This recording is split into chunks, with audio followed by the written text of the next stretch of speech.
ಸಂಪ್ರದಾಯಕ್ಕೆ ಎಳ್ಳು ನೀರು ಬಿಟ್ಟ ಅಧಿಕಾರಿಗಳು ಬಾಗಿನ ಅರ್ಪಿಸಿ ಬಾಡೂಟವನ್ನ ಸವಿದಿದ್ದಾರೆ ಆಫೀಸರ್ಸ್ಗಳು. ಬೆಳಿಗ್ಗೆ ಕೆಆರ್ಎಸ್ ನಲ್ಲಿ ಬಾಗಿನವನ್ನ ಸಮರ್ಪಿಸಿದ್ದ ಸಿಎಂ ಮತ್ತು ಡಿಸಿಎಂ. ಬಾಗಿನ ಬಳಿಕ ಹೋಟೆಲ್ನಲ್ಲಿ ನಾನ್ ವೆಜ್ ಅನ್ನ ಊಟ ಮಾಡಿದ್ದಾರೆ. ಸಿಎಂ ಹೊರಟ ಬಳಿಕ ಆಫೀಸರ್ಸ್ಗಳು ಭರ್ಜರಿಯಾಗಿ ಬಾಡೂಟ ಪಾರ್ಟಿ ಮಾಡಿದ್ದಾರೆ.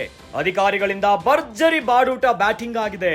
ಕಾವೇರಿ ನೀರಾವರಿ ನಿಗಮದ ಅಧಿಕಾರಿಗಳಿಂದ ಎಡವಟ್ಟಾಗುಬಿಟ್ಟಿದೆ. ಅಧಿಕಾರಿಗಳು ಸಂಪ್ರದಾಯಕ್ಕೆ ಎಳ್ಳು ನೀರನ್ನ ಬಿಟ್ಟುಬಿಟ್ಟಿದ್ದಾರೆ. ಅಧಿಕಾರಿಗಳ ನಡೆಗೆ ಈಗ ಸಾರ್ವಜನಿಕರು ಆಕ್ರೋಶವನ್ನ ಹೊರಗಾಗ್ತಿದ್ದಾರೆ. ಇನ್ನು ಬೆಳಿಗ್ಗೆ ಕೆಆರ್ಎಸ್ಗೆ ಬಾಗಿನ ಸಮರ್ಪಿಸುವಂತ ಒಂದು ಪುಣ್ಯ ಕಾರ್ಯ ಆಗಿತ್ತು. ಇನ್ನು ಇದರಲ್ಲಿ ಸಿಎಂ ಮತ್ತು ಡಿಸಿಎಂ ಕೂಡ ಭಾಗಿಯಾಗಿದ್ರು. ಇವರೆಲ್ಲ ಹೋದ ಮೇಲೆ ಆಫೀಸರ್ಸ್ಗಳು ಒಂದು ಎಡವಟ್ಟನ್ನ ಮಾಡಿಕೊಂಡಿದ್ದಾರೆ. ಸಂಪ್ರದಾಯಕ್ಕೆ ಈಗ ಆಫೀಸರ್ಸ್ಗಳು ಎಳ್ಳು ನೀರು ಬಿಟ್ಬಿಟ್ಟಿದ್ದಾರೆ. ಹಾಗಾದ್ರೆ ಆಫೀಸರ್ಸ್ ಏನು ಮಾಡಿದ್ದಾರೆ ಗೊತ್ತಾ? ಬಾಗಿನ ಬಳಿಕ ಹೋಟೆಲ್ ನಲ್ಲಿ ಭರ್ಜರಿಯಾಗಿ ನಾನ್ ವೆಜ್ ಊಟ ಮಾಡಿದ್ದಾರೆ. ಒಂದೊಳ್ಳೆ ಬ್ಯಾಟಿಂಗ್ ಅನ್ನ ಮಾಡಿದ್ದಾರೆ. ಬಾಡೂಟವನ್ನ ತಿಂದಿದ್ದಾರೆ. ಹೀಗಾಗಿ ಈಗ ಸಾರ್ವಜನಿಕ ವಲಯದಿಂದ ಆಕ್ರೋಶ ಎದ್ದು ಬರ್ತಾ ಇದೆ. ಅಧಿಕಾರಿಗಳಿಂದ ಭರ್ಜರಿಯಾಗಿ ಬಾಡೂಟ ಬ್ಯಾಟಿಂಗ್ ಆಗಿದೆ. ಯಾರು ಕಾವೇರಿ ನೀರಾವರಿ ನಿಗಮದ ಅಧಿಕಾರಿಗಳಿಂದ ಒಂದು ದೊಡ್ಡ ಎಡವಟ್ಟಾಗುಬಿಟ್ಟಿದೆ. ಅಧಿಕಾರಿಗಳು ಈಗ ಸಂಪ್ರದಾಯಕ್ಕೆ ಎಳ್ಳು ನೀರು ಬಿಟ್ಟಿದ್ದಾರೆ.